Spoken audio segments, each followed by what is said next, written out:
Փաշինյանն այնքան հաճախ է փոխել իր քաղաքական գույները, որ պարզապես անհնար է հիշել։ Նա որպես քաղաքական գործիչ որևէ վստահություն չունի։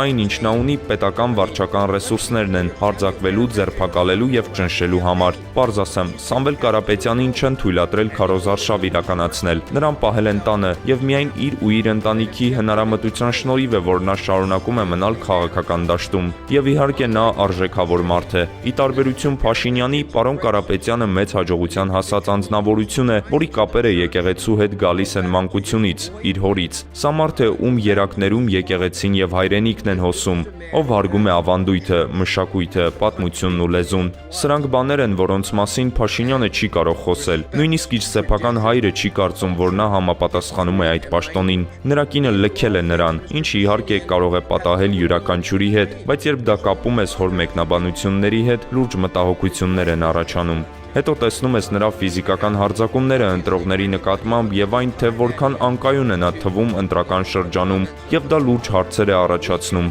Արդյոք նա համապատասխանում է այդ բարձր պաշտոնին։